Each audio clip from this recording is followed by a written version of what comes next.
Okay sir. નમસ્કાર મિત્રો,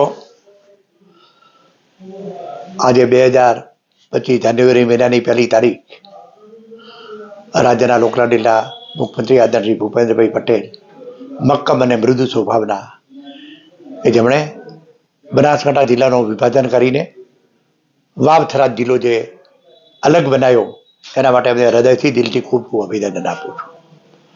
મિત્રો, આમ તો થરાદ જિલ્લો બને એના માટેની માગણી 2015થી પ્રજાજનોની હતી.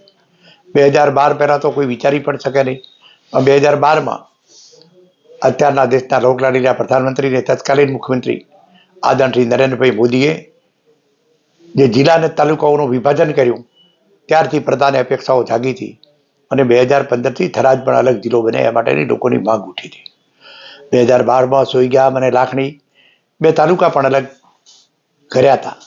હવે જ્યારે પ્રજાજનોની માગણી માટે આમ તો મારે કહેવું છે કે જે સરકારે કેટલું વિચારીને કર્યું છે કે થરાદ જિલ્લો બને, થરાદ હેડક્વાર્ટર બને, તો અમે જે તાલુકા આપ્યા છે એમાં 7 તાલુકા માત્ર થરાદથી 40 કિલોમીટરથી વધારે એક પણ તાલુકો નહીં, જેમાં વાવ 12 કિલોમીટર, લાખણી 22 કિલોમીટર, સોઈગામ, ભાભર, દિયોદર અને ધાનેરા બધા 40 કિલોમીટરના અંતરે, એટલે કે એકદમ નજીક. એક કાંકરેજ એમાં 60 કિલોમીટર છે.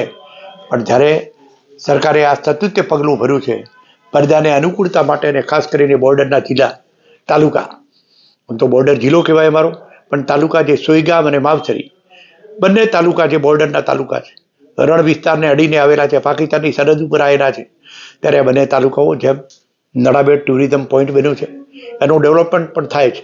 પણ નાનો જિલ્લો બનતા કરીને અત્યારે જે કલેક્ટરને પાલનપુરથી નડાબેટ સુધી 150 કિલોમીટર આપવું પડે. ડીડીઓ, ડીએસપી, કલેક્ટર, આખા જિલ્લાના વહીવટી વડાઓને આટલો લાંબા અંતરે આપવું પડે. કાયદો અને વ્યવસ્થાની પરિસ્થિતિ જાળવવામાં ખૂબ તકલીફો પડે. સમગ્ર રાજ્યમાં મોટામાં મોટો જિલ્લો બનાસકાંઠા જિલ્લો, 14 તાલુકા. આજે રાજ્યમાં કોઈ પણ જિલ્લો એવો નથી. 3 વિધાનસભાનો એક જિલ્લો છે, ત્યારે 9 વિધાનસભા આજે બનાસકાંઠા જિલ્લામાં આવે છે.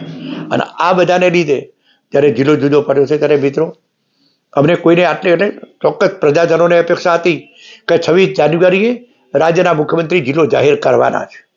ત્યારે મને એમ થતું હતું કે જિલ્લાને, કારણ કે જિલ્લાના મુખ્યમંત્રી જો 26મી આવવાના હોય નહીં જાહેર કરે તો બરાબર, પણ અમને એમ હતું કે આ ક્યાંથી ચાલે છે.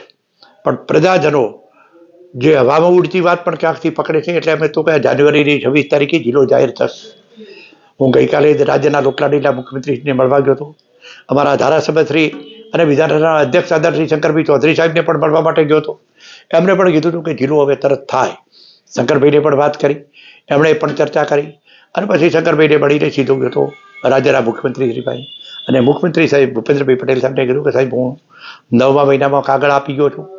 જે તે વખતે જિલ્લામાં મેં જે રજૂઆત કરી છે એ રજૂઆતને અનુસંધાને હવે જો આપ તાત્કાલિક વહીવટી તંત્રને સૂચના આપો અને જિલ્લો તરત અમારો જાહેર થાય એવી વિનંતી કરી હતી.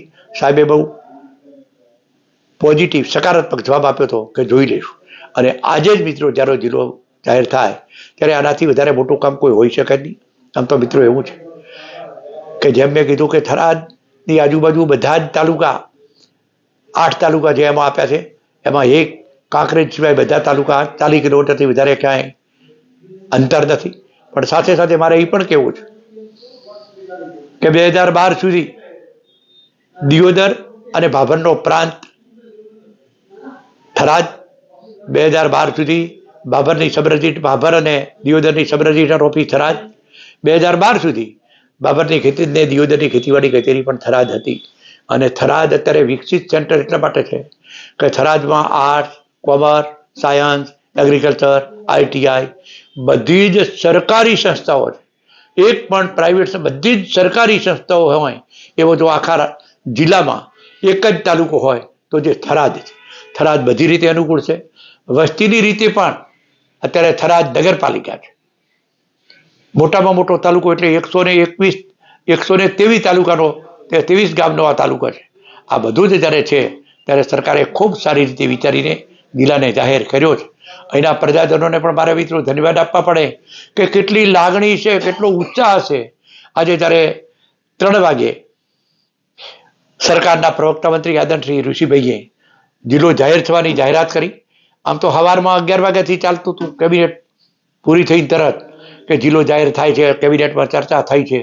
પણ જે અહીં થરાદની મારી મહિલાઓ, યુવાઓ, આગેવાનો, વેપારી મિત્રો, ખેડૂતો, વાવમાંથી પણ એટલા જ આગેવાનો, અનેક કાર્યકરોને ખેડૂતો મોટી સંખ્યામાં થરાદ આવીને જે હર્ષ ઉલ્લાસથી ફટાકડા ફોડીને રાજ્યના મુખ્યમંત્રીનું અભિવાદન કરે છે.